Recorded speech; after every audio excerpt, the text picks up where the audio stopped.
Halo bosku, selamat datang di channel Alur Cerita Donghua. Semoga kita semua dalam keadaan sehat walafiat dan berlimpah rezeki.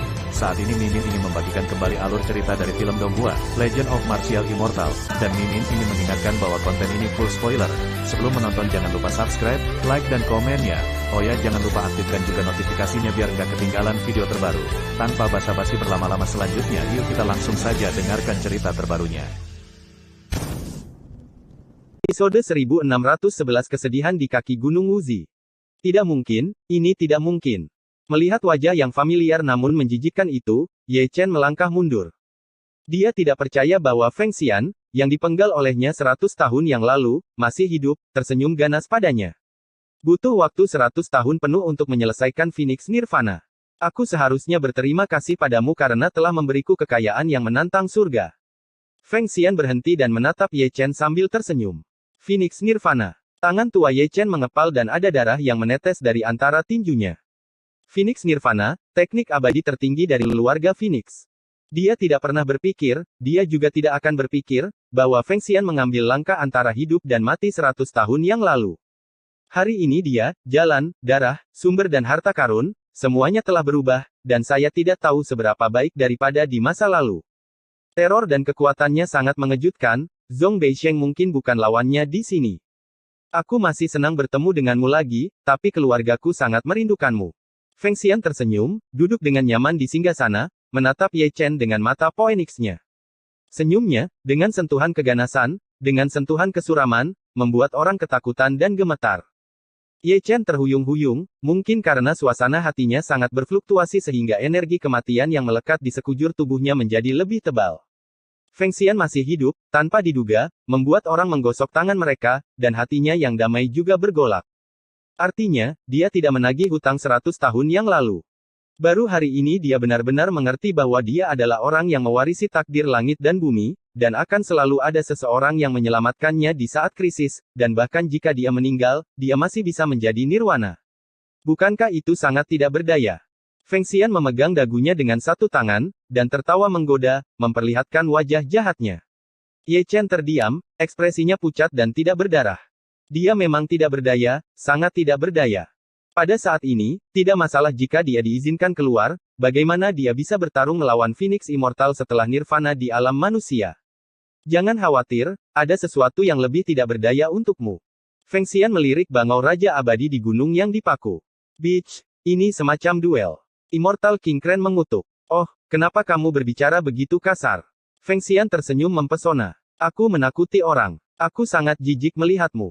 Kakak Jinwu, dia memarahiku, kamu harus menjadi tuan dari budak itu keluarga. Feng Xian menoleh, menatap pangeran kedua dari klan Golden Crow dengan wajah sedih, dan tersenyum mempesona. Jangan khawatir, saudari Xianer, aku pasti akan membiarkanmu bersenang-senang. Pangeran kedua Jinwu tersenyum, memperlihatkan dua baris gigi putih, sepasang mata emas, haus darah dan tirani. Saat dia berbicara, dia membengkokkan busurnya dan memasang panah, mengarah ke bangau Raja Abadi, dan panah itu menembus langit seperti seberkas cahaya. Menarik. Para pangeran lainnya dan anak-anak dari sekte besar semuanya tersenyum, dan mengikutinya, menggambar busur dan anak panah. Layar berlumuran darah, satu demi satu panah pembunuh, seperti serangkaian cahaya redup, ditembakkan ke Immortal King Kren satu demi satu. Ye Chen, apakah hatimu sakit? Mata Phoenix Feng Xian berkilat, dan dia sepertinya bisa melihat Ye Chen berjuang dengan gila-gilaan melintasi gunung. Adegan itu membuatnya gila karena kegembiraan, kamu perlu tahu bahwa kematiannya adalah segalanya karena kamu. Old Qi, jangan dengarkan omong kosongnya, saudaraku, aku masih orang baik setelah 18 tahun. Immortal King Kren meraung, tubuhnya penuh dengan panah pembunuh, dan seluruh tubuhnya berlumuran darah, tapi dia juga pria yang tangguh. Sangat baik. Pangeran kedua Jinwu dan yang lainnya mencibir, menarik busur dan anak panah mereka lagi, dan menembakkan cahaya ilahi. Ah! Ye Chen meraung dengan marah, dengan sepasang mata mendung, darah merah akan berdarah, meronta-ronta dengan gila-gilaan, rantai besinya bergetar, tetapi dia tidak bisa meninggalkan altar pada akhirnya. Apa yang salah, ini? Gerakan Susi terlalu keras, yang menarik banyak biksu, dan dia tidak bisa menahan keterkejutannya saat melihatnya. Ya Tuhan, apakah itu Feng Xian? Mengapa dia masih hidup? Itu tidak mungkin. 100 tahun yang lalu, aku melihatnya mati dengan mataku sendiri. Itu seharusnya Nirvana dari klan Phoenix. Ada seorang biksu tua dengan mata yang dalam, dan dia sepertinya telah melihat petunjuknya. Orang yang dipaku seharusnya bangau Raja Abadi dari wilayah selatan, saudara laki-laki Ye Chen, itu benar-benar menyedihkan. Melihat saudaraku ditembak mati oleh panah dengan mataku sendiri, aku tidak tahu betapa hancurnya tubuh suci itu. Terlalu banyak orang yang menghela nafas, berduka untuk Raja Abadi dan Ye Chen. Di antara diskusi, tawa bangau Raja Abadi padam. Memalingkan muka, Gunung Wuzi diwarnai merah oleh darahnya, hanya dengan melihatnya saja sudah mengejutkan. Bangau Raja Abadi mati, kepalanya yang kaku akhirnya terkulai, dan sebelum mati, ia tersenyum pada Ye Chen. Tubuh Ye Chen menjadi kaku, dan dia menatap kosong ke arah Raja Bangau Peri yang berdarah, matanya penuh dengan darah dan air mata. Di luar gunung, tertawa terbahak-bahak, sesat dan merajalela. Siapapun yang berhubungan dengannya, terlepas dari biksu atau orang biasa, akan mati. Feng Xian pergi, tetapi tawa bergema di langit, dengan dingin dan keagungan tertinggi. Ini akan menjadi perburuan besar yang sangat menarik. Banyak pangeran dan dewa sekte besar juga berbalik, masing-masing dari mereka tampak seperti iblis, tertawa dengan ganas. Ini bahkan lebih buruk daripada di masa lalu. Para biksu di semua sisi menghela nafas, saya tidak tahu berapa banyak orang yang telah dibantai. Ye Chen telah ditekan kali ini, dan akan sulit untuk menagih hutang darah. Derek Raja Abadi meninggal dengan kematian yang mengerikan. Biarkan dia mengumpulkan mayatnya, bisik seorang biksu yang baik hati. Bawa dia, dan kamu akan dipaku di saat berikutnya. Semua biksu di sekitar melirik pria itu. Ayo pergi. Para biksu yang lebih tua berbalik lebih dulu, dan para penonton menghela nafas dan pergi ke segala arah. Sebelum berangkat, mereka tetap tidak lupa untuk melihat Raja Bangau yang berdarah itu. Meski tidak tahan, mereka tidak berani ikut campur. Mereka benar-benar tidak mampu menyinggung orang-orang itu. Malam datang dengan tenang, berlumuran darah. Di dasar Gunung Wuzi, Ye Chen duduk dengan tenang, seperti patung batu, tidak bergerak, dikelilingi oleh udara mati yang tebal. Dia tidak menggeram lagi, kesunyian itu menakutkan, matanya yang redup dipenuhi dengan air mata berlumpur, yang telah mengaburkan pandangannya. Bangau Raja Peri masih terpaku di gunung, tubuhnya tertutup hujan pedang, dan helaian darah masih mengalir keluar dari tubuhnya. Karena kematiannya, banyak orang datang ke Gunung Wuzi lagi, menonton dari jauh, tidak berani mendekat, hanya diam-diam menghela nafas. Di tengah malam, sosok 6 alam datang bergandengan tangan, itu adalah putra Dewa Yuhua, putra Dewa Changling dan putra Dewa Taiking. Di tangan mereka semua memegang rantai besi dingin, di sisi lain rantai besi itu ada seorang pria dengan rambut acak-acakan, seperti terpidana mati, dengan rambut acak-acakan dan darah di sekujur tubuhnya. Ye Chen, lihat, apakah ada orang dari keluargamu? Keenam orang itu berhenti, masing-masing tersenyum dan bermain satu sama lain, dan melemparkan pria yang dirantai itu ke depan gunung. Ye Chen mengangkat matanya, dan melalui gunung, dia melihat orang-orang itu dirantai dengan rantai besi, semuanya sangat sengsara. Dia tidak mengenal orang-orang itu, dia tidak terhubung dengan mereka. Mengapa kamu menangkap kami? Orang-orang yang dirantai semuanya meraung, menangis, penuh kesedihan. Tidak ada alasan. Dewa Hukuman mengangkat bahu dengan santai, itu hanya kesalahan, semua orang disebut Ye Chen. Ah! Pria yang ditangkap itu meraung lagi, penuh kesedihan dan kemarahan. Di dunia yang penuh hormat, seperti yang lemah, mereka semua pantas diganggu. Berisik. Changling Senzi mendengus dingin, dan segera mengayunkan pedangnya, dan orang yang ditangkap itu berubah menjadi kabut darah di tempat. Yo, ini masih pagi. Orang lain datang, itu adalah putra Dewa Bulan Matahari, dan beberapa orang ditangkap, tetapi mereka semua adalah biksu dan wanita, dan pakaian mereka acak-acakan. Terlihat bahwa para wanita itu pernah dihina sebelumnya, dan air mata penghinaan menutupi pipi mereka. Ye Chen menyaksikan dengan tenang, di antara para wanita yang ditangkap itu, tidak ada reinkarnasi, tetapi masing-masing sengsara. Mereka semua mengagumi Ye Chen. Putra Matahari dan Bulan telah jatuh, dan melemparkan wanita yang ditangkap itu ke depan gunung. Tes, itu benar-benar membuat orang sedih. Misty Palace Gatzi mendecakkan lidahnya dan tersenyum sinis. Sayang sekali untuk membunuhnya. Yuhua Senzi memutar lehernya dengan nyaman, matanya penuh cabul dan cahaya jahat. Di bawah gunung 5 jari, itu pasti sangat romantis. Putra kota tertinggi telah menerkamnya seperti binatang buas. Anak-anak dewa lainnya juga menunjukkan keganasan mereka, masing-masing dari mereka seperti serigala, mencari manusia satu persatu, melampiaskan nafsu hewani mereka yang brutal. Wanita itu tiba-tiba mendesis, disertai air mata penghinaan. Kekasihnya ada di dalam, teriak, terus berteriak. Ye Chen, kamu masih suka gambar ini? Bunuh aku. Keluar dan bunuh aku. Hahaha. Ketujuh anak dewa semuanya seperti orang mesum. Anjing gila, keduanya ganas dan ganas, adalah iblis di malam hari. Tathagata, apakah ini welas asihmu? Di dasar gunung yang gelap, suara Ye Chen serak, penuh kesedihan dan kemarahan terhadap Buddha datang dari jiwa. Episode 1612 Panggilan dari Langit Berbintang. Langit berbintang sangat luas, tak terbatas dan dalam. Langit berbintang di malam hari sepi dan sunyi, tanpa suara. Namun, keheningan ini dipecahkan oleh semburan poni. Melihat jauh, itu satu demi satu kereta kuno, datang dari kedalaman langit berbintang, dan mereka tidak tahu kemana mereka pergi. Di setiap kereta, ada bendera pertempuran, dan di setiap bendera pertempuran, ada 4 kata, Pengadilan Surgawi Chu Agung. Di atas kereta kuno, seorang pemuda berdiri tegak, matanya seperti bintang, rambut hitamnya seperti air terjun, dan auranya luar biasa. Dia adalah Xie Yun, mengenakan baju besi dan membawa pedang dewa. Di sampingnya adalah Nian Wei dan Xiao Ying, juga mengenakan baju perang, dengan semangat kepahlawanan, menatap langit berbintang. Di belakang mereka, di masing-masing kereta, ada sosok yang berdiri, semuanya mengenakan baju perang dan memegang tombak perang, mereka semua adalah reinkarnasi Dacu, dan dia adalah komandannya. Pengadilan Surgawi Chu Agung. Xie Yun meraung, bercampur dengan kekuatan roh primordial dan kekuatan kultivasi, meluas tanpa batas ke segala arah. Pengadilan Surgawi Chu Agung. Reinkarnasi juga meraung dari jiwa, seperti guntur abadi, menyebar melintasi langit berbintang.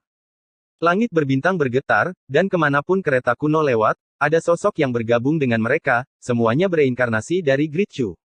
Dio datang, seperti pelangi surgawi, mengenakan pakaian perang, membawa pedang surgawi, diikuti oleh orang yang bereinkarnasi di belakangnya. Xiong Er, Zhou Ao, Hua Yun, dan Yue Sun datang dari langit berbintang menginjak pedang mereka, diikuti oleh sosok yang tak terhitung jumlahnya, pria dengan baju perang dan wanita dengan pakaian perang, pedang dan pedang mereka serempak. Orang barbar datang, menunggangi orang barbar, membawa tomahawk, dan bergabung dengan suku barbar, masing-masing galak dan ganas. Su Siner, Hao Tian Si Yue, Luo Si melambung menembus awan dan mengusir kabut, Qin Yu dan Wei Wenzuo mengemudikan kereta, Zhao Ziyun, Sao Yu, Gong Xiaotian, Wang Biao dan junior lainnya mengikuti di belakang, banyak orang, satu sesudah yang lain. Situnan, Lin Si Hualong Yi, Sangguan Hanyu, Murong Miaoxin dan Ye Ruxue juga datang dari satu sisi. Ni Feng dan Duan Yu bergandengan tangan, keduanya mengenakan baju besi emas, dan ada pengikut di belakang mereka, jumlahnya tidak terhitung. Long Wu, Xiao Feng, Fu Ling, Hua Su, Sangguan Yuer, dan Bandit Zi berdiri tegak dengan pedang terbang besar, dan sosok di belakang mereka luar biasa, dan mereka juga telah berintegrasi ke dalam pasukan surga. Reinkarnasi Dacu berkumpul untuk pertama kalinya setelah 300 tahun, dan semua orang menangis. Lebih dari 300 tahun yang lalu, mereka bertempur berdampingan di kampung halaman Dacu untuk melawan iblis dan melindungi rakyat jelata. Kami bertemu lagi setelah lebih dari 300 tahun, tetapi kehidupan masa lalu dan sekarang telah berlalu, kenangan berharga adalah darah dan air mata. Pengadilan Surgawi Chu Agung. Ini adalah 300 tahun, dan gemuruh dari jiwa mengguncang langit berbintang. Pengadilan Surgawi Chu Agung. Saat reinkarnasi terus bergabung, raungan ini semakin kuat dan semakin kuat setiap saat. Barisan mereka semakin kuat setiap saat. Melihat langit berbintang, ada kegelapan seperti samudera luas, atau menginjak pedang terbang, atau mengendarai awan, atau mengendarai kereta, atau mengendarai binatang roh, menggulung potongan-potongan langit berbintang dan menggulung potongan-potongan bidang bintang. Seluruh langit berbintang ramai, dan ada raungan dan raungan di 4 medan bintang yang berpusat di benua Suan Huang. Apa ini? Apakah kamu ingin bertarung? Semua orang di langit berbintang terkejut, dan hati mereka bergetar saat melihatnya. Bahkan jika akan ada perang, pertempuran ini terlalu besar. Harus ada setidaknya 10 juta biksu. Bangunlah, tidak kurang dari 50 juta. Pengadilan Surgawi Chu Agung, kekuatan macam apa? Saya belum pernah mendengarnya. Harus pergi ke benua Suan Huang. Seorang biksu tua mengelus janggutnya dan bergumam. Dengan pertempuran sebesar itu, sesuatu terjadi di benua Suan Huang. Di langit berbintang, Qi Yangzi mengerutkan kening. Jelas, sesuatu terjadi pada Ye Chen yang kamu sebutkan. Seorang pemuda berambut putih di sampingnya mengeluarkan suara panjang. Wuji, aku mencium bau busuk. Aku juga. Pemuda berambut putih itu menarik napas dalam-dalam, keluar lebih dulu, dan langsung pergi ke langit berbintang. Seluruh langit berbintang bergemuruh, menari dengan suara horor. Semua surga dan banyak sekali alam terguncang, dan mereka memandangi pasukan surga yang masih terus bertambah dalam keterkejutan. Banyak sekte besar dari dunia tersembunyi tidak berani menunjukkan kepala mereka, dan tanpa perlindungan tentara kaisar, tidak ada yang bisa bertahan dari serangan itu. Siapa sangka ada kekuatan sebesar itu yang tersembunyi di langit berbintang ini, tidak kurang dari 50 juta biksu. Siapa yang mengira bahwa kekuatan yang mereka serang telah membangun tembok besar merah untuk Wanyu 300 tahun yang lalu di gunung dan sungai yang megah. Semua langit dan 10.000 domain, setiap makhluk hidup berutang hidup mereka kepada mereka, dan merekalah yang melindungi rakyat jelata dari semua 10.000 domain. Yin Mingxing, sang jenderal berdiri di puncak gunung, memandangi langit berbintang dengan tenang, seolah dia bisa melihat menembus kabut, seperti gelombang manusia. Di bawah, sebuah sarkofagus meledak, tutup peti mati meledak, dan sesosok tubuh yang agung berjalan keluar, tertutup debu. Itu adalah reinkarnasi Raja Neteryama, yang juga mendengar panggilan itu mengenakan baju perang kuno dan membawa pedang kuno, dia melangkah keluar dari bintang kuno dan bergabung dengan pasukan surga. Jenderal tidak mengatakan sepatah kata pun, dia seperti boneka, matanya kosong, dan dia tidak memiliki emosi sama sekali, tetapi pada saat ini, karena Biksu Dacu, ada fluktuasi untuk pertama kalinya, yang mengganggu. Hati yang mati. Pada tahun tertentu di masa lalu, makhluk inilah yang mengusir setan dan menciptakan mitos abadi. Menurut tahun dan bulan, saatnya bagi Gritchu untuk kembali. Sang jenderal menutup matanya, seolah-olah dia telah mencium aura sekte langit, dan mendekati surga dan 10.000 alam tanpa batas. Pengadilan Surgawi Chu Agung. Dengan suara ini, semua langit bergetar seperti petir, mengguncang langit abadi. Tentara pengadilan surgawi perkasa dan perkasa, dengan senior dan junior yang tak terhitung jumlahnya diatur dalam palankes yang tak terhitung jumlahnya, dan langit berbintang yang luas terbentang di sepanjang jalan. Setelah mengalami pertempuran berdarah dengan iblis, aura jahat dan pembunuh terukir di tulangnya lebih dari 300 tahun yang lalu. Kali ini, tujuan mereka adalah tanah suci para biksu di semua surga dan berbagai wilayah, untuk mencari keadilan bagi Chu Agung, dan juga untuk kaisar yang menginginkan Chu Agung. Sepanjang jalan, Ye Chen memikul terlalu banyak beban, berperang melawan kaisar iblis surgawi, dan membayar kembali hutang darah untuk Dacu, tetapi memulai perjalanan sendirian, jauh dalam debu dan kesepian. Fakta bahwa dia dihancurkan di bawah Gunung Wuzi tersebar di seluruh langit berbintang setelah 100 tahun, dan itu menimbulkan gelombang. Pengadilan surgawi Chu besar sangat marah, dan setelah lebih dari 300 tahun, ia menabuh genderang dan membunyikan klakson lagi. Saudaraku, kita di sini. Dongfang Singkong, Xie Yun, Si Tunan, Xiong Er, Liu Yi, Ni Feng, Duan Yu dan yang lainnya semua berlinang air mata, dan pedang pembunuh di punggung mereka dan tombak perang masuk tangan mereka juga berdengung Ming dan bergerak. Kamu Chen, kami datang. Langit berbintang barat, Sangguan Hanyu, Sangguan Yuer, Luoxi Xuanfei, Biou, Lin Xihua dan yang lainnya juga meneteskan air mata. Itu adalah kecantikan yang tiada taraf, dan semua orang seperti ratu di dunia. Ya Tuhan, kami di sini. Di langit berbintang selatan, Long Teng dan Xiao Chen melaju berdampingan, Dacu Huangyan dan Nanming Yusu bergandengan tangan, dan orang-orang yang bereinkarnasi di belakang mereka melonjak seperti air pasang, terhubung dengan satu sama lain, menyapu langit yang luas. Kaisar, kami datang. Di langit berbintang utara, Kui Yujiang, Raja Hantu, dan Raja Iblis semuanya mengenakan baju perang, dan roh jahat itu menguasai, menelan langit berbintang satu demi satu. Episode 1613 Ambil Hidupku. Malam gelap, angin bertiup kencang, dan Gunung Wuzi penuh dengan kesedihan. 7 putra agung Tuhan telah tertawa dan pergi, dan mereka akan membuat bencana darah lagi, untuk menangkap orang-orang yang berhubungan dengan Ye Chen dan membunuh mereka sesuka hati, yang tampaknya telah menjadi kesenangan terbesar mereka. Di luar gunung, jeritan para wanita juga dimusnahkan, mereka semua mati, disakiti dan dihina, disiksa berkeping-keping, mati karena dia, dan menjadi korban yang malang. Ye Chen menundukkan kepalanya, matanya redup, dia tidak bisa berbuat apa-apa, bahkan jika dia keluar, itu sama saja. Segera setelah itu, Pangeran Baki dan Pangeran Feng Diao datang dan menangkap banyak orang, termasuk pria dan wanita, orang tua dan bayi, dan meninggal secara tragis di kaki Gunung Wuzi. Setelah itu, ada Pangeran Sueyan dan Pangeran Senpeng memegang kepala satu persatu, gambarnya sangat menyeramkan. Pangeran kedua Jinwu dan pangeran ketiga Kunpeng juga datang, dan mereka yang paling kejam, membunuh ribuan orang. Itu seharusnya sebuah keluarga, tetapi karena ada bayi bernama Ye Chen di dalam keluarga, seluruh keluarga dimusnahkan dengan kejam. Ye Chen, apakah hatimu sakit? Mereka semua mati karenanya. Dia tertawa dengan tidak hati-hati, menari dengan darah dan angin. Mereka adalah iblis satu persatu, dan setiap kali mereka datang dan pergi, mereka membawa darah dan malapetaka bersama mereka. Sejak saat itu, Gunung Wuzi di bawah gulungan Buddha telah menjadi tempat tumpukan mayat dan kepala, dan gambarannya mengejutkan. Orang-orang ini sangat kejam. Banyak biksu datang untuk menonton, melihat gunungan tulang dan lautan darah, mereka tidak bisa menahan diri untuk tidak menggigil. Mungkinkah ini kerabat Ye Chen? Tentu saja tidak, Feng Xian dan yang lainnya lebih suka membunuh 1000 daripada 1, terlalu banyak orang tak berdosa yang terbunuh. Ambil contoh keluarga Wang di utara. Seorang wanita menyembunyikan potret Ye Chen, dan seluruh keluarganya dibantai. Keluarga Zhao di selatan bahkan lebih buruk, karena istri ketiga dari keluarga Ye ingin memberi nama anak mereka yang belum lahir Ye Chen, dan 9 klan dimusnahkan malam itu. Dan darah mengalir seperti sungai. Ah! Lihat, Feng Xian ada di sini. Seseorang mengatakan sesuatu, yang menarik perhatian semua biksu di sekitarnya. Tapi melihat satu sisi, Feng Xian perlahan melintasi langit. Setelah nirvana, dia luar biasa, dengan sentuhan pesona dan keagungan, seperti ratu dunia.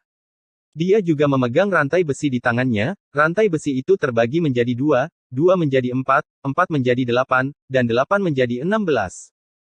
Dengan cara ini, ada cabang yang tak terhitung jumlahnya, dan setiap rantai besi mengunci satu orang, jumlahnya sangat banyak, itu adalah sebuah keluarga, dan mereka semua ditangkap olehnya, dan rambut mereka acak-acakan. Ye Chen mengangkat kepalanya dan melihat orang yang ditangkap dari kejauhan. Dia mengenali keluarga itu adalah keluarga Sun Woyan.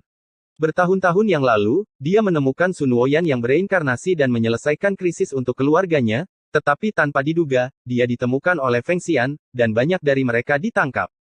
Sun Woyan, aku minta maaf telah menyakiti keluargamu. Suara Ye Chen serak, penuh rasa bersalah.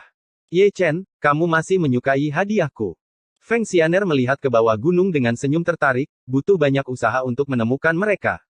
Ye Chen tetap diam, masih seperti itu tak berdaya. Keluarga Zhou berubah menjadi kabut berdarah, tetapi tidak ada yang memohon belas kasihan, semua orang kuat dan takut mati. Mereka tidak menyalahkan Ye Chen, mereka menyalahkan hukum yang kejam ini, mereka lemah dan pantas untuk dibunuh. Ini juga bisa menjadi sebab dan akibat dalam kegelapan. Lebih dari 100 tahun yang lalu, jika bukan karena bantuan Ye Chen, keluarga Zhou akan dimusnahkan oleh keluarga yang keluarga Zhou lahir karena Ye Chen, dan hari ini mati karena Ye Chen. Feng Xian. Ketika Ye Chen diam, raungan tiba-tiba terdengar, menyebar dengan teknik rahasia, dan suara itu mengguncang dunia. Siapa ini? Semua biksu yang hadir melihat ke kejauhan. Menggunakan teknik rahasia untuk mengirimkan suara, itu harus jauh. Jelas, itu teman lama Ye Chen, atau kerabat. Seseorang bergumam, dan bisa mendengar kemarahan yang luar biasa dalam raungan, bahkan meraung di langit yang jauh, itu adalah niat membunuh yang tidak bisa ditahan. Ayo, ayo. Ye Chen di dasar gunung 5 jari berteriak dengan mata merah saat dia berjuang di atas altar. Tidak heran dia seperti ini, karena itu adalah suara Kaisar Kera Kecil, dan dia mungkin kembali dari pelatihan di langit berbintang, dan dia sangat marah ketika mendengar desas-desus tentang Xuan Huang. Tetapi dia tahu bahwa Kaisar Kera Kecil bukanlah lawan Feng Xian. Belum lagi, yang ingin dia lawan bukanlah Feng Xian sendirian, tetapi juga keberadaan menakutkan seperti Golden Crow Kunpeng. Bangau Raja Peri adalah contoh berdarah, 2 tinju sulit dikalahkan dengan 4 tangan, dan hal yang sama berlaku ketika Kaisar Selatan dan Orang Suci Utara datang. Karena aku di sini, aku tidak perlu mencari sang putri kemana-mana. Feng Xianer tersenyum lagi, dan berjalan pergi, hanya tawa samar yang kembali, Ye Chen, aku akan membawanya ke sini sebentar lagi. Waktu untuk bersatu kembali denganmu. Begitu dia pergi, para biksu di pinggiran juga bersorak dan mengikuti, dan pertunjukan besar ini tidak boleh dilewatkan. Memang Kaisar Kera Kecil yang kembali, membawa batang besi emas hitam, dengan mata berapi-api dan pancaran-pancaran cu emas, dan rambutnya di sekujur tubuhnya seperti jarum baja, auranya yang mendominasi menguasai dunia. Setelah pengalaman 100 tahun, dia kembali dan menjadi orang suci, aura dominannya dipenuhi dengan roh jahat yang kuat. Jalang, ambil nyawamu. Kaisar Kera Kecil memuntahkan api dari matanya, mengayunkan batang besi wujin, dan menghancurkannya ke arah Ling Tian. Alangkah baiknya menjadikanmu boneka. Feng Xian tersenyum main-main, melambaikan lengan gioknya dengan santai, dan menangkap batang besi dengan tangan kristal gioknya. Dengan satu pukulan, kehampaan itu meledak dan ruang itu runtuh. Kaisar Kera kecil memuntahkan darah, melangkah mundur, lengannya terbelah, dan otot serta tulang yang cerah masih bisa terlihat melalui lukanya. Sebelum dia bisa berhenti, Feng Xian mendatanginya seperti hantu, dan banyak teknik abadi melebur menjadi satu jari, menusuk dada Kaisar Kera kecil, darah kera suci dan tulangnya tampak rentan terhadap satu pukulan. Kaisar Kera kecil berdarah, dan terbang lagi, dalam keadaan menyedihkan. Benar-benar membosankan. Mata Feng Xian penuh dengan godaan, dia bergerak ringan dengan langkah lotusnya, dan menutupi langit dengan tangan gioknya. Bunuh. Kaisar Kera kecil memuntahkan api dari matanya lagi, tubuhnya tumbuh lebih tinggi, dia berubah menjadi kera di 9 langit, berdiri ke langit. Telapak tangan Impatiens jatuh, dan kaki Kaisar Kera kecil tertekuk di bawah tekanan telapak tangan, dan tubuh petarung yang mendominasi juga runtuh. Mengirimmu ke dunia bawah. Feng Xian melintasi langit dengan satu langkah, masih dengan tangan giok, sebening kristal tetapi juga sedingin es, dengan satu telapak tangan, masih ada penglihatan Phoenix. Tergantung kamu. Kaisar Kera kecil mengutuk, mengayunkan tongkat besi dan ingin menyerang, tetapi ditangkap oleh seseorang di belakangnya. Orang yang menahan Kaisar Kera kecil adalah seorang wanita dengan wajah tak tertandingi, matanya jernih, dan seluruh tubuhnya diwarnai dengan cahaya. Bukan Bei Sheng. Juga datang kembali. Saat berbicara, Bei Sheng melangkah maju, memahami metode rahasia, mengembangkan kekuatan gaib, dan menghadapi Feng Xian setiap hari. Ada suara gemuruh, mengguncang langit ke segala arah. Makhluk surgawi Phoenix berdiri diam, seperti seorang ratu yang berdiri di langit. Di sisi lain, Bei Sheng yang menghadapnya mundur selangkah, menginjak langit yang kosong, dengan darah menetes dari sudut mulutnya. Ini, saudara Si Fang hanya bisa kagum. Bei Sheng berdarah dengan satu telapak tangan, seberapa kuat Feng Xian. Si Fang kaget, mengira dia salah membacanya. Bei Sheng, itu saja. Feng Xian berdiri di langit, tawanya bergema di langit, main-main dan main-main. Phoenix Nirvana, Bei Sheng berbisik, menyipitkan matanya ke arah Feng Xian, seolah dia bisa melihat petunjuknya. Ini benar-benar hidup hari ini. Tawa Yin terdengar, dan pangeran kedua Jinwu terwujud, dengan pedang pembunuh tergantung di kepalanya. Saya pernah mendengar bahwa orang bijak utara sangat cantik dan misterius. Ketika saya melihatnya hari ini, dia benar-benar luar biasa. 3 Pangeran Kunpeng juga datang, dengan mata emas dan penampilan penuh nafsu dan jahat. Aku sudah tidak melihatmu selama lebih dari 100 tahun, tapi sudah lama sekali. Pangeran Baki dan Pangeran Senpeng bermanifestasi bersama. Hari ini ditakdirkan untuk panen raya. Pangeran Feng Diao dan Pangeran Sueyan berlari berdampingan, masing-masing menjilati lidah merah mereka, mendambakan darah Kaisar Kera kecil dan Bei Sheng. Langit kosong bergetar, apakah itu Golden Crow Kunpeng atau Senpeng Baki? Ada orang yang mengikuti di belakang mereka, menghitungnya, ada ribuan. Orang-orang itu tidak lemah dalam darah, dan mereka semua adalah orang suci dalam kultivasi. Pertempurannya begitu besar sehingga membuat hati keempat pihak melonjak. Ayo pergi. Bei Sheng mengerutkan kening, dan segera melarikan diri dari langit. Bahkan Kaisar Kera kecil yang suka berperang langsung melarikan diri, mengikuti Bei Sheng dari dekat, berniat untuk berperang dari selatan. Barisan lawan terlalu besar, dan semua orang adalah karakter yang kejam. Jika ini adalah pertarungan putus asa, keduanya harus berlutut. Apakah kamu sudah pergi? Sudut mulut Feng Xian sedikit melengkung. Begitu kata-kata itu jatuh, bumi menggelegar, dan seberkas cahaya menembus langit satu demi satu, membentuk penghalang besar. Sleeping Heaven Barrier. Ekspresi Bei Sheng dan Little Ape Emperor berubah jelek, seolah-olah mereka tahu penghalang itu mendominasi. Tangkap yang hidup. Feng Xian tersenyum tipis dan memberi perintah. Segera, Kunpeng Golden Crow dan yang lainnya bergerak satu demi satu, apakah itu senjata magis, atau pedang pembunuh, atau bayangan telapak tangan, berniat untuk melukai Kaisar Kera kecil dan Bei Sheng dengan satu pukulan. Melihat ini, Bei Sheng dan Xiao Yuan Huang mendapat penglihatan. Di bawah serangan di seluruh langit, penglihatan mereka dimusnahkan satu demi satu, Kaisar Kera kecil memuntahkan darah, dan Bei Sheng tidak jauh lebih baik. Bunuh. Kerumunan itu berkerumun seperti laut. Bekerja sama dan hancurkan penghalang. Sebelum huru-hara dimulai, terdengar teriakan keras dari luar penghalang. Sekelompok 5 orang di luar penghalang telah muncul, semuanya sibuk, dan mereka sepertinya bergegas ke sini. Orang terkemuka, penuh energi dan darah, tidak lain adalah Kaisar Selatan. Di belakangnya adalah Pangeran Xuanwu, Pangeran Qinglong, Pangeran Baihu dan Putri Suzaku, yang juga kembali dari pelatihan mereka. Siapa yang mengira bahwa begitu banyak hal dan begitu banyak bencana berdarah akan terjadi setelah hari perpisahan itu, dan mereka tidak mendengarnya sampai 100 tahun kemudian di kedalaman langit berbintang. Setelah mereka, Long Jie, putra mahkota klan naga, juga datang dengan sabre Tyrannosaurus, diikuti oleh putra dewa klan Wu dengan tombak di tangannya, Dewi Ras Roh, Dewi Ras Kuno, dan putra dewa ras barbar, yang begitu mengesankan. Bunuh. Ruang kosong itu meledak lagi, dan masih ditendang oleh seseorang, dan aura pembunuh menyembur keluar. Kali ini rombongan lain datang, termasuk Qin Yu, Dadi Wuxiong, Bei Mingyu dan Treng Giling. Buka. Semua orang bekerja sama untuk menggerakkan senjata sihir yang kuat, dan meledakkan penghalang langit dengan satu pukulan. Hari ini, benar-benar hidup. Sudut mulut Feng Xian sedikit terangkat, penampilannya mempesona, dan sudut mulutnya berkedut dengan senyum jahat, yang membuat semua orang linglung. Bunuh. Qin Yu meraung, napasnya keras dan haus darah, dia mengayunkan kapak perangnya dan langsung menuju Feng Xian. Lakukan. Dadi Wuxiong dan Xiao Yuan Huang juga bunuh diri, mata mereka merah darah, dan aura pembunuh mereka menembus langit. Saudara yang beribadah, satu dihancurkan di dasar Gunung Wuzi, dan yang lainnya dipakukan di Gunung Wuzi. Mereka semua gila. Bertarung.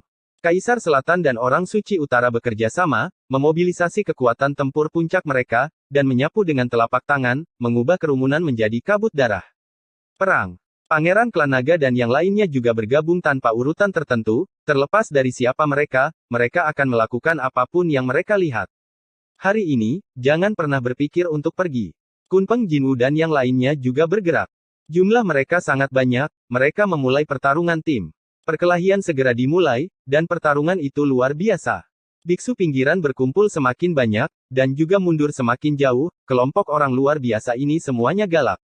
Satu sisi adalah teman lama Ye Chen, dan sisi lainnya adalah musuh Ye Chen. Pertarungan ini seharusnya tidak ada habisnya. Seseorang menghela nafas, melihatnya dengan mata berbinar. Arogansi surga yang keluar 100 tahun yang lalu sekarang berkumpul satu demi satu, dan mereka akan melanjutkan pertempuran 100 tahun yang lalu. Saya khawatir Xuan Huang tidak akan damai di masa depan. Sambil menonton, para penonton tiba-tiba mendengar bahwa si Fang Su langit sedang booming, dan sepertinya ada ribuan pasukan yang berlari kencang. Melihat lebih dekat, saya menyadari bahwa orang-orang dari Istana Taiking, Istana Changling, Dinasti Dewa Yuhua, Tanah Suci Hukuman Surga, Kota Tertinggi, Istana Berkabut, dan Dinasti Dewa Matahari Bulan datang seperti air pasang. Pertempuran mereka terlalu besar, menutupi langit dan menutupi bumi, di antaranya banyak Raja Semu dan Raja Suci yang datang dari segala arah. Tetap, masih bawa semuanya. Beku yang menonton pertempuran mundur dengan tergesa-gesa, karena takut lalai dan menderita akibatnya. Setidaknya ada 1 juta orang, mengapa kamu tidak begitu kejam? Jelas, mereka ingin menyatukan Kaisar Selatan dan orang suci utara. Seseorang menghela nafas dan menyeringai. Saat ini, Sekte Super Besar Xuan Huang belum diblokir, dan tidak ada yang memeriksa dan menyeimbangkan hukuman Tanah Suci Surga dan Istana Taiking. Jika mereka ingin mengepung dan membunuh mereka, tidak ada yang bisa menahan mereka. Dengan kata lain, klan Phoenix, klan Kunpeng Jinwu, klan Baqi, klan Shenpeng dan hukuman Tanah Suci Surga telah mencapai semacam aliansi, jika tidak mereka tidak akan begitu tidak bermoral, dan tidak akan takut pada menyelesaikan akun setelah musim gugur. Orang tua itu mencium bau darah yang lebih kuat. Jika banyak klan besar dibuka segelnya, mereka pasti akan akibatnya, perkelahian pecah, dan malapetaka di akhir zaman kuno kemungkinan besar akan berulang, dan saya tidak tahu berapa banyak orang yang akan mati. Ayo, pergi. Di tengah diskusi, Nan Diseng merobek keluarga dewa, tiba-tiba berbalik, dan memotong jalur berdarah dengan pedangnya. Sialan. Yang lain juga lari. Mereka tidak akan takut dengan pertempuran di antara rekan-rekan mereka, tetapi ada sesepuh yang berpartisipasi dalam pertempuran tersebut, dan mereka memimpin pasukan biksu, bukan 10 atau 20 ribu, tetapi jutaan. Menghadapi barisan seperti itu, terlepas dari kekuatan tempur mereka harus menghindari tepi untuk sementara. Begitu mereka benar-benar terkepung, langit kosong ini akan menjadi tempat pemakaman mereka. Hentikan, jangan tinggalkan satu pun. Melihat Nandi dan yang lainnya melarikan diri, Feng Xian sedikit tersenyum, dan kata-katanya bergema di langit dan bumi. Dia santai dan tidak mengejarnya, sebaliknya, dia keluar dari singgasana dan berbaring di atasnya, menjadi penonton, menonton dengan penuh minat dan sangat menikmatinya. Jutaan biksu membanjiri dunia ini secara langsung. Tetapi Kaisar Selatan dan Sage Utara, Tidak satupun dari mereka adalah orang biasa-biasa saja, bergabung untuk berperang, dan jalan berdarah terbunuh. Darah segar segera mewarnai langit menjadi merah, kehidupan manusia seperti sia-sia, dan wajah orang-orang di segala arah berubah, dan hati mereka melonjak ketakutan. Ye Chen tidak ada bandingannya, dan teman lama ini bukan vegetarian, mereka dikepung oleh jutaan biksu, tetapi mereka mampu membunuh mereka, hanya dengan melihat mereka saja sudah menakutkan. Sampah. Melihat Kaisar Selatan dan yang lainnya akan bertarung, Feng Xian akhirnya tidak bisa duduk diam, dan turun dari langit, menebas sungai peri dengan pedang, hampir membelah lembu Kui. Jalang, tunggu aku, teriak Kui Niu dengan marah, tetapi dia tidak berbalik untuk bertarung. Dia dapat dengan jelas membedakan situasi saat ini, jika dia berjalan perlahan, dia akan musnah. Orang baik tidak menderita kerugian langsung, ayo pergi. Long Jie mengayunkan saber Tyrannosaurus, menebas gagak emas ke belakang, membunuh darah. Episode 1614 Tanah Tentara Pengadilan Surgawi. Di dasar Gunung Wuzi, Ye Chen berdiri dengan tenang, menatap keluar, mendengarkan suara gemuruh di luar. Suara gemuruh datang dari segala arah, artinya ada orang yang berkelahi ke segala arah, dan ada banyak gerakan. Suara itu bergema selama 9 hari 9 malam, namun masih bertahan. Kaisar Selatan dan yang lainnya bergegas keluar, tetapi mereka juga terpencar, mereka semua diburu dan melarikan diri ke berbagai tempat di Xuanhuang. Itu adalah malam yang gelap lagi, dan angin darah melolong. Gemuruh berlanjut, dan suara diskusi berlanjut satu demi satu, Kaisar Selatan melarikan diri ke gurun barat, dan roh primordial menderita luka berat dan hampir musnah. Saya tidak tahu apakah saya bisa melarikan diri. Pangeran Xuanwu dan yang lainnya tidak jauh lebih baik. Dan Kui Niu dan yang lainnya, hei, teman lama Ye Chen benar-benar lebih buruk dari yang lain. Aku sangat merindukan sebelum Ekaristi ditindas, semua orang menginginkannya, dan Sakyamuni dirampok dan memasuki dunia. Itu yang sebenarnya. Sayang sekali teman-teman ini, semua orang yang bisa menahan adegan itu. Terlalu banyak orang menghela nafas, tampaknya pertempuran besar ini harus menjadi tubuh suci, dia bisa menutupinya. Di tengah diskusi, pengejaran masih berlangsung, seperti yang dikatakan komentator, Kaisar Selatan dan yang lainnya, masing-masing menderita. Di wilayah selatan, terdapat bentangan pegunungan, dan dua sosok berwarna darah berjalan terhuyung-huyung, yang satu membawa kapak perang, yang lainnya memegang sebatang besi, dan di setiap langkah terdapat bekas darah. Itu adalah Kui Niu dan Kaisar Kera Kecil, terpisah dari yang lain, melarikan diri ke Beiyue, dan berjuang sangat keras sepanjang jalan. Aku sudah ada selama lebih dari 300 tahun, dan aku tidak pernah begitu dirugikan. Teriak Kui Niu, bukan hanya karena dia sedang terburu-buru, tetapi karena lukanya terlalu serius, dan dia menyemburkan seteguk darah. Ketika klan kami kembali, kami akan menyelesaikan kasus ini satu per satu. Kaisar Kera Kecil mendengus dingin, mata emasnya penuh dengan cahaya dingin, dan seluruh tubuhnya berlumuran darah, yang telah melukai akarnya. Di sana, tangkap mereka. Teriakan keras datang dari belakang mereka berdua, mengguncang langit. Sebelum kata-kata itu selesai, ada sosok yang luar biasa bergegas ke arahnya. Itu adalah orang kuat dari Istana Taiking, dan pemimpinnya adalah Taiking Senzi, dengan wajah ganas, menjilati lidah merahnya. Hantu tidak akan bubar. Kui Niu dan Kaisar Kera Kecil mengutuk secara diam-diam, membakar esensi dan darah untuk mengorbankan ki dan darah, menyeret tubuh berdarah mereka dan melarikan diri ke utara, mereka tidak boleh dikepung. Pusat kekuatan Istana Taiking tidak lambat, dan momentumnya sangat besar. Suara gemuruh muncul kembali, gunung-gunung yang mereka temui runtuh satu demi satu, dan sungai-sungai yang mereka temui semuanya mengering. Di depan Anda sudah bisa melihat lautan bintang yang misterius, bintang-bintang bersinar terang. Pantai Qinghai, banyak orang, kebanyakan dari mereka adalah warung pinggir jalan, berteriak terus-menerus, seperti pasar yang ramai. Kui Niu dan Kaisar Kera Kecil saling berhadapan, menjatuhkan banyak kios di sepanjang jalan, menyebabkan banyak pelecehan. Keduanya mengabaikannya secara langsung, dan bersama-sama mereka mengorbankan kapal perang kelas prajurit suci, dan melarikan diri ke Xuanhuang Qinghai. Kemana harus pergi? Orang-orang kuat dari Istana Taiking berteriak keras, masing-masing mengorbankan kapal perang mereka, dan kemudian jatuh ke lautan bintang. Bagaimana situasinya? Orang-orang di pantai tampak bingung, begitu banyak orang kuat dikirim untuk mengejar kalian berdua. Fabi, pergi dan lihatlah. Orang-orang dengan perbuatan baik telah mengorbankan kapal perang mereka dan mengikuti mereka sepanjang jalan, ingin melihat pertunjukan besar. Xuanhuang Qinghai tidak lagi damai, Kui Niu dan yang lainnya melarikan diri ke depan, yang satu bertanggung jawab atas perahu, dan yang lainnya mengemudikan benteng. Kapal perang suci secepat cahaya, berlari kencang. Tetapi kapal perang Istana Taikeng tidak lambat, ada kapal perang kelas Raja yang suci, benteng lebih mendominasi, mengejar sepanjang jalan dan membom sepanjang jalan. Jika Kaisar Kera Kecil tidak cukup bergerak, dia mungkin akan melakukannya. Berlutut, berhenti. Entah kapan, kudengar Kui Niu berteriak keras, berdiri di atas benteng, dan memandangi lautan bintang di kejauhan. Tanpa diingatkan, Kaisar Kera Kecil juga menghentikan kapal perang, menatap Singhai yang jauh seperti lembu Kui. Mata keduanya berangsur-angsur berubah dari sedikit menyipit menjadi menonjol, dan pupil mereka menyempit, seolah melihat pemandangan yang menakutkan. Tapi melihat sisi yang mereka lihat, lautan bintang penuh dengan ombak. Dalam cahaya bintang yang terang, kapal perang besar terlihat, berbaris, jumlahnya puluhan ribu, dan kapal perang berkisar dari kelas Santo hingga kelas Santo Agung. Setiap kapal perang penuh dengan sosok, hitam dan putih, pria berbaju zirah dan wanita berpakaian perang, semuanya membawa pedang pembunuh di punggung mereka, dan semuanya memegang tombak perang di tangan mereka.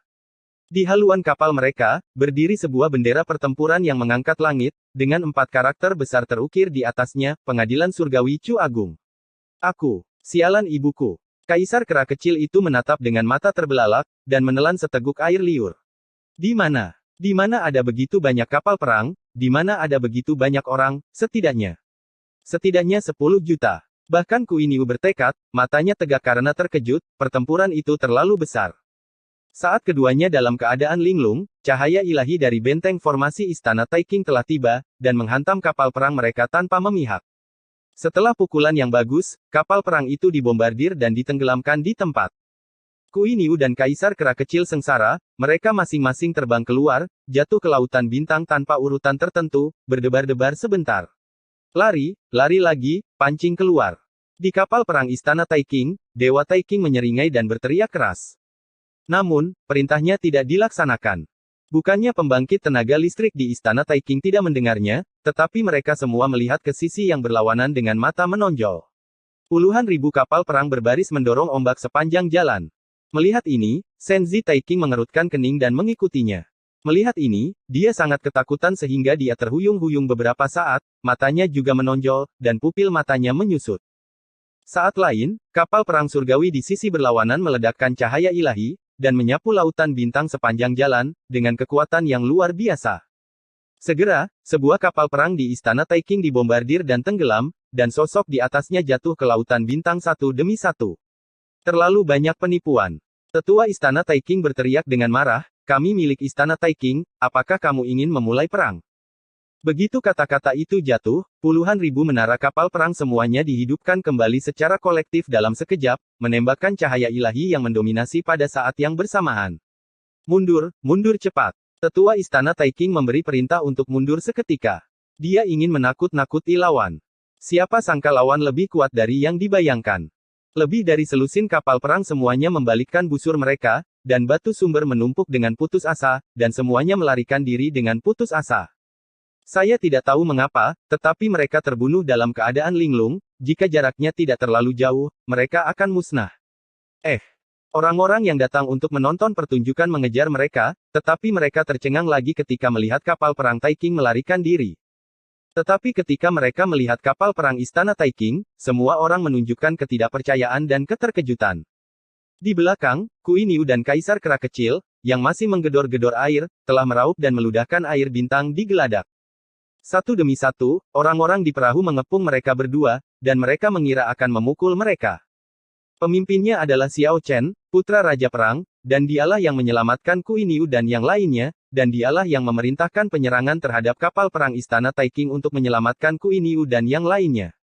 Kui Niu adalah orang pertama yang sadar kembali. Dikelilingi oleh begitu banyak orang, dia hampir mengencingi ketakutan. Setelah menyapu, matanya tertuju pada Xiao Chen, Lama 8. Thunder Warrior juga salah satu saudara mereka. Dia juga secara sadar ditetapkan sebagai anak ke-8. Ini aku, di mana Ye Chen? Xiao Chen segera bertanya. Masih dihancurkan di bawah gunung 5 jari. Berbicara tentang Ye Chen, Kui Niu dan Kaisar Kera Kecil sama-sama menunjukkan kebencian. Kami juga baru saja kembali dan dikepung dan dibunuh oleh orang-orang, tetapi kami melarikan diri ke Singhai dan hampir musnah. Seluruh pasukan mematuhi perintah dan maju lebih cepat. Long Teng mendesis, dan tiba-tiba mengeluarkan pedang pembunuhnya, menunjuk ke benua Xuan Huang, kata-katanya bergema seperti guntur abadi. Setelah kata-kata itu jatuh, puluhan ribu kapal perang secara kolektif bersenandung dan bergetar.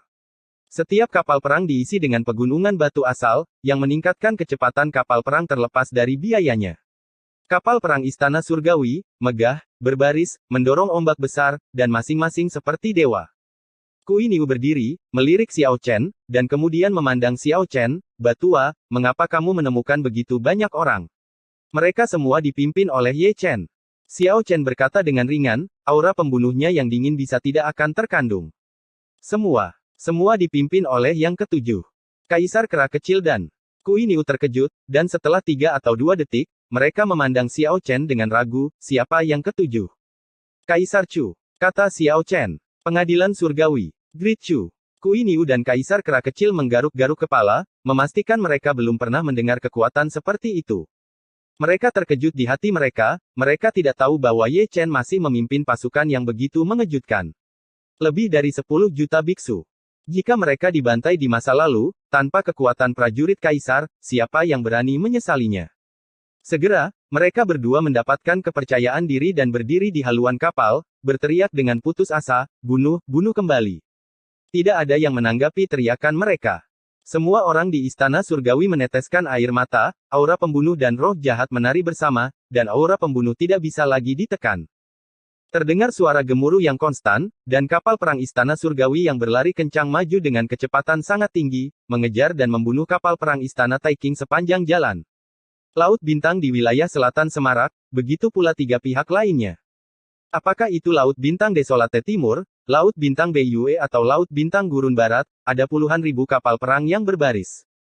Kapal perang memasang panji surgawi, dan masing-masing pihak memiliki lebih dari 10 juta biksu, masing-masing mengenakan baju perang masa perang. Xuan Huang bergetar, dan gelombang orang berkumpul di pantai Xinghai, melihat dengan kaget ke arah kapal perang yang mendekat dengan cepat. Pengadilan Surgawi Chu Agung, bagaimana kekuatan seperti itu bisa datang dari sini? Suara-suara heran bergabung bersama, dan semuanya tampak pucat. Kehancuran Timur, Gurun Barat, wilayah selatan, dan Beiyue semuanya memiliki barisan yang sama.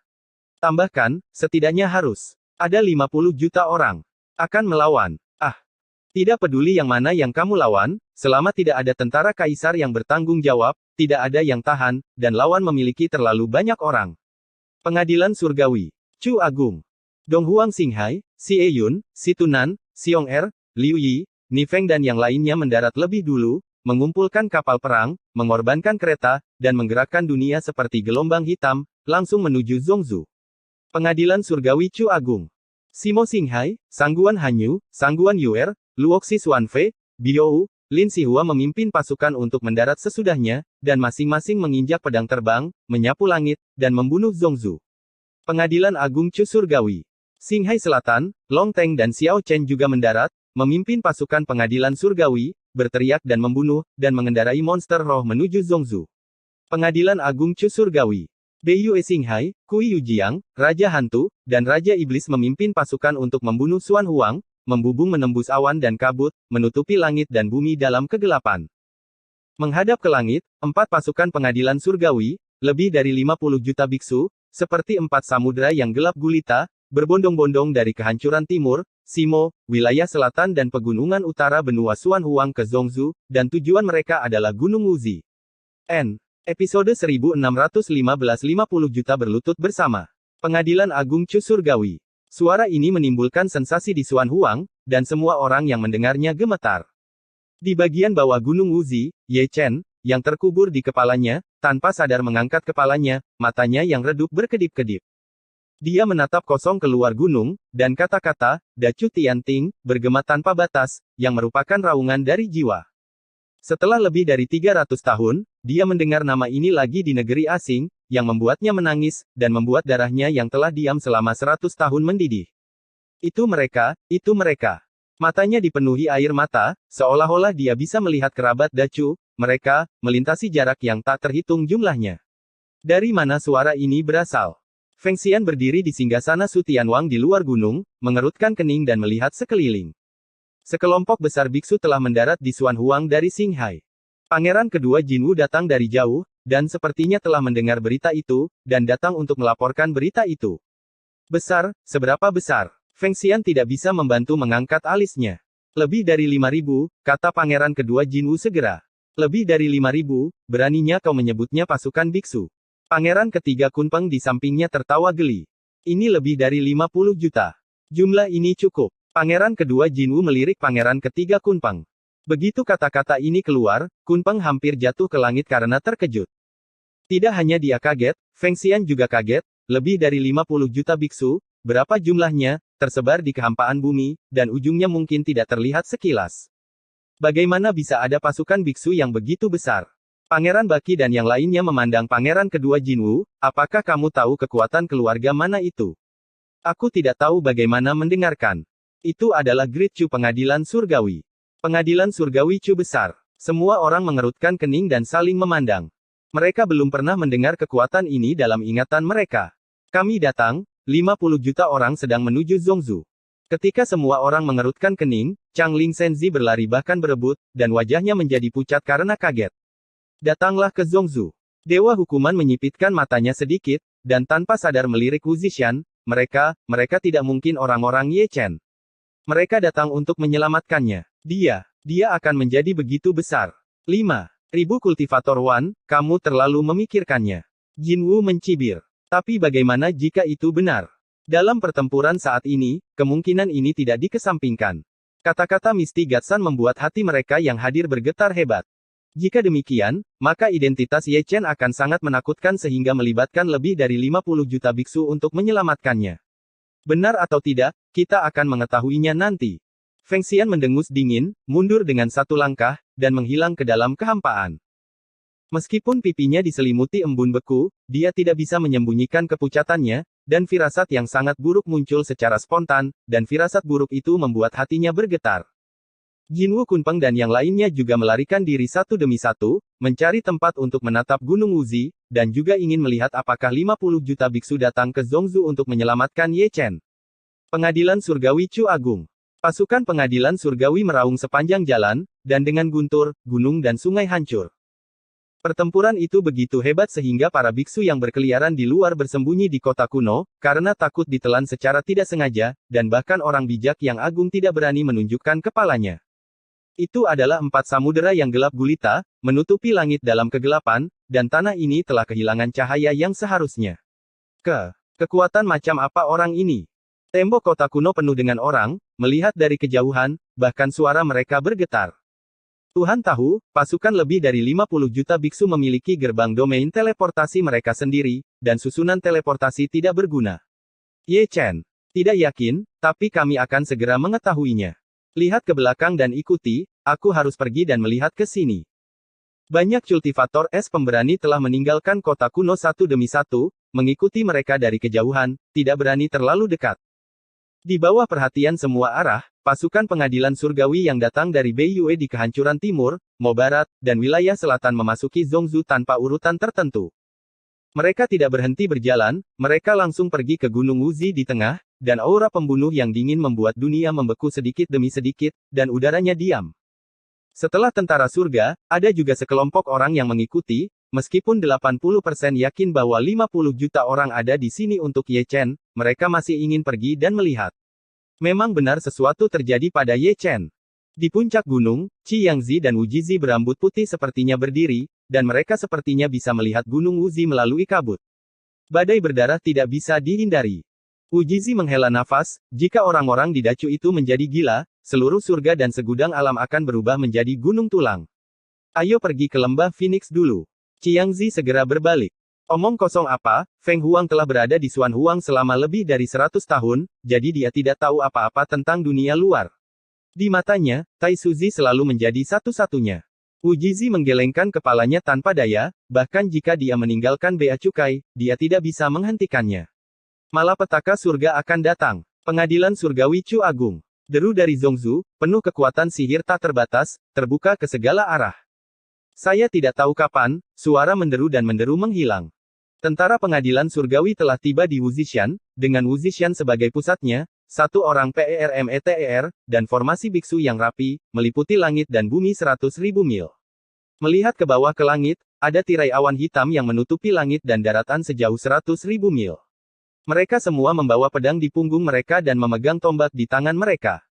Para pria mengenakan baju besi dan para wanita mengenakan pakaian perang. Jubah mereka, mengikuti bendera pertempuran Chu Agung, mengguncang dunia. Gunung Wuzi subur dengan rerumputan tandus, penuh darah dan tulang. Ye Chen berada di bawah gunung ini dan ditekan selama 100 tahun. Kami terlambat. Xie Yun, Si Tunan, Xiong Er, Sangguan Hanyu, dan Sangguan Yuer sudah bergegas maju, dengan air mata mengalir di wajah mereka, tercekik oleh isak tangis. Di seberang gunung, mereka masih bisa melihat tubuh tua itu, dengan tangan, kaki, dan lehernya terikat rantai besi. Dia adalah Ye Chen. Penguasa pengadilan surgawi yang perkasa, Panglima Agung Chu yang perkasa, sekarang begitu rendah hati, tercabik-cabik selama bertahun-tahun. Melihatnya, mata semua orang dipenuhi dengan air mata panas, yang mengaburkan pandangan mereka dan mengaburkan pikiran mereka. Dialah yang memimpin seluruh pasukan Biksu Dacu untuk menyerang. Dialah yang membayar kembali hutang darah untuk Dacu Yinghun. Dialah yang datang ke surga dan segudang domain dari Great Chu yang jauh, membawa harapan kampung halamannya, hanya untuk membawa mereka pulang. 100 tahun lubang hitam luar angkasa, 100 tahun pencarian yang sulit, 100 tahun penindasan gelap, 300 tahun terbaik dalam hidupnya, semuanya didedikasikan untuk tahun-tahun menyedihkan di jalan yang sepi ini, dan dia menjadi sangat tua. Saya telah melihat guru suci. Lebih dari 50 juta biksu Chu besar tersedak serempak. Leluhur yang tak terhitung jumlahnya dan keturunan yang tak terhitung jumlahnya melepaskan jubah kuat mereka pada saat yang sama, dan bersujud kepada Ye Chen dengan satu lutut dengan keras. Suara ini, seperti guntur dari langit, memenuhi langit. Satu lutut ini, bumi 100.000 mil akan terguncang olehnya. Ini harus menjadi gambaran yang mengejutkan. Lebih dari 50 juta biksu, pertempuran yang sangat besar, dan kotau kolektif, kemuliaan macam apa itu? Kamu, Ye Chen ada di sini. Yang sangat suci. Melihat lebih dari 50 juta biksu berlutut di tanah, semua orang terkejut, dan hati bergetar dengan kata-kata itu. Lebih dari 50 juta biksu berlutut bersama. Hanya kaisar yang bisa menanggung kemuliaan tertinggi. Adegan ini harus menjadi legenda, dan itu pasti akan menjadi mitos, dan akan diturunkan dari generasi ke generasi. Biarkan aku memberitahumu, apa asal-usul anak itu. Di puncak gunung di kejauhan, Long Jie menggaruk kepalanya dengan keras, menatap Ku Iniu dan Xiao Yuan Huang, 50 juta orang bersujud, beri aku takut untuk kencing. Tidak hanya dia menonton, tetapi Kaisar Selatan dan orang suci utara juga menonton. Tuan Suci Pengadilan Surgawi, Kaisar Agung Chu. Bibir Ku Iniu sedikit kering, itulah yang dikatakan Laoba.